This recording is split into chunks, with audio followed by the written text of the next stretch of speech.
ఇక తెలంగాణలో కాంగ్రెస్ పార్టీ తలపెట్టిన జనహిత పాదయాత్ర మూడో రోజు కొనసాగుతోంది. కాంగ్రెస్ ఇన్ఛార్జి మీనాక్షి నటరాజన్ చేపట్టిన ఈ యాత్ర ప్రస్తుతం సంగారెడ్డి జిల్లా ఆందోళనలో సాగుతోంది. కాంగ్రెస్ పాలన ప్రభుత్వం చేపట్టిన పథకాలను ప్రజల్లోకి తీసుకెళ్లేందుకు ఈ పాదయాత్ర చేస్తున్నామని టీపీసీసీ చీఫ్ మహేష్ కుమార్ గౌడ్ అన్నారు. కాంగ్రెస్ పార్టీ అంటేనే పాదయాత్రల సంస్కృతి అన్నారు ఆయన.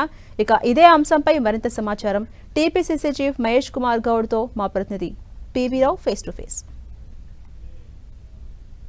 జనహిత పేరుతోని రాష్ట్ర కాంగ్రెస్ పార్టీ తలపెట్టినటువంటి ఈ కార్యక్రమం అవుతుంది. ఇది మూడో రోజు చేరుకుంది. మూడో రోజు ఈ యొక్క కార్యక్రమం ఎలా జరుగుతుంది, మూడో రోజు కార్యక్రమం ఎలా జరుగుతుందని తెలుసుకునేందుకు మనతో పాటు టీపీసీసీ ప్రెసిడెంట్ మహేష్ కుమార్ గౌడ్ ఉన్నారు. వారిని అడిగి మరిన్ని విషయాలు తెలుసుకునే ప్రయత్నం చేద్దాం. చెప్పండి సార్, ఇప్పుడు ఈ కార్యక్రమం ఏదైతే జనంలోకి వెళ్ళి మీ ప్రభుత్వం చేస్తున్న కార్యక్రమం జనంలో తీసుకెళ్లే కార్యక్రమం ఏతుందో ఇది మూడో రోజు జరుగుతుంది. ఎలా ఉంది, ఎలా అనిపిస్తుంది మీకు? బహత్తరమైన స్పందన కనబడుతోంది. ఈ యాత్రని ప్రజలు స్వాగతిస్తున్నారు, ఆస్వాదిస్తున్నారు కూడా.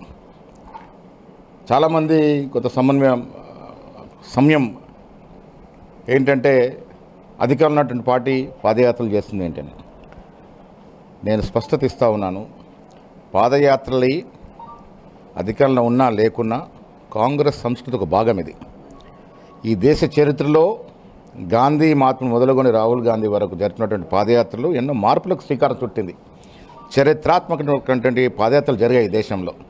సో ఇవాళ అధికారుల నుండి కూడా ప్రజల వద్దకు పోవాలి, ప్రజలతో మమేకం కావాలి, వారు చెప్పే విషయాలు వినాలి, వారు చెప్పే సాధక బాధకాలతో పాలు పంచుకోవాలి. తద్వారా ప్రభుత్వానికి నివేదించి ఆటుపాట్లను సరిచేసి సజావుగా పాలన అందించిన ధ్యేయంతో పాదయాత్ర చేపట్టాము.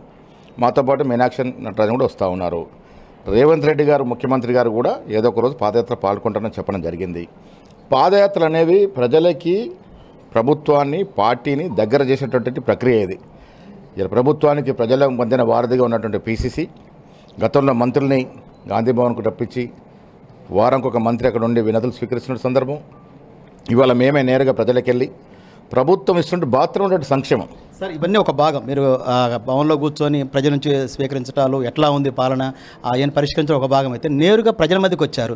రైతుల్లో ఒక రకమైన అసంతృప్తి ఉన్నది అనేది వినపడుతున్న ప్రతిపక్షాలు చేసే ఆరోపణ. దీన్ని ఎలా చూస్తారు? మీరు ప్రత్యక్షంగా ప్రజల మధ్యకి వచ్చారు, ఎలా కనిపిస్తుంది మీకు? ఈ యాత్రలో మేము డిజైన్ చేసింది మొదటి రోజు యాత్ర, రెండవ రోజు గ్రామాల వారీగా వచ్చిన కార్యకర్తలు మా నాయకులు చెప్పే విషయాలు వింటూ ఉన్నాం.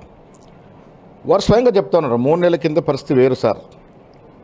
ఇప్పుడు సన్నబియ్యం కార్యక్రమం ప్రారంభించిన తర్వాత, రేషన్ కార్డు ఇస్తున్నటువంటి కార్యక్రమం ప్రారంభించిన తర్వాత, ఇలా ఇందిరమ్మ ఇల్లు ఇస్తున్నటువంటి కార్యక్రమం తర్వాత ప్రజలు సంతృప్తిగా ఉన్నారు. 9 రోజులు 9,000 కోట్ల రూపాయలు రైతు భరోసా ఇచ్చాం, రుణమాఫీ చేశాం. 10 ఏళ్ళు కేసీఆర్ రుణమాఫీ చేయలేదు కదా రూపాయి.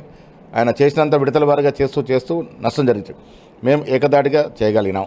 ఇలా ఉచిత బస్సు మొదలుకొని ఇవాళ ఇందిరమ్మ ఇళ్ళ వరకు భద్రమైన సంక్షేమం ప్రజలకు అందుతూ ఉంది.